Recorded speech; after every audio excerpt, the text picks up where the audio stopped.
Digital ruble could help de-dollarize Russia, Ex-Gov't minister claims. The launch of Russia's CBDC, the digital ruble, will help spur de-dollarization, a former government minister has claimed. Per the media outlet KV News, the comments were made by the MP Sergei Kalashnikov, formerly the Minister of Labor and Social Development and the first deputy chairman of the Sate Duma's Committee on Economic Policy. Kalashnikov stated that the CBDC would help the country fight against black market dollar trading, the phenomenon that has dogged Russia since Soviet times. He said, in the currency exchange sphere, the digital ruble will dramatically reduce the possibility of official currency going to the black market. That will adjust the ruble's value. And therefore, of course, the wider use of the digital ruble will affect the dollar's growth against the ruble. The ruble's worth against the USD has fallen sharply since the start of this year, tumbling by over a third in the past 12 months. The central bank has been attempting to reverse this trend and has high hopes for its fast-tracked CBDC project. The bank launched an 11-city pilot last month with 600 Russian citizens and 13 commercial banks trialing real-world transactions. Russia's digital ruble,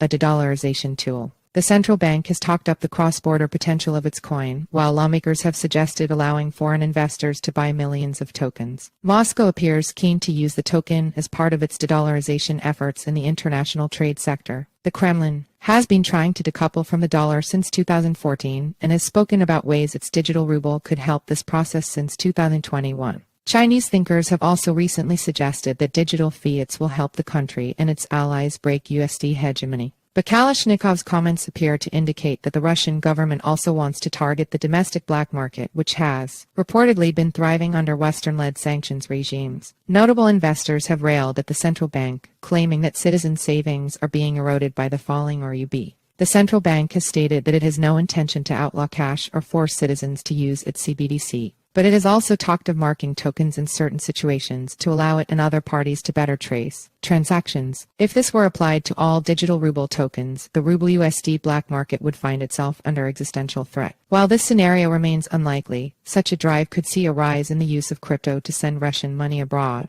In March this year, Transparency International's Russia branch claimed it had found evidence that Russians were using the US stablecoin to send money to locations such as the UK. Via illegal Moscow-based crypto exchanges and brokers.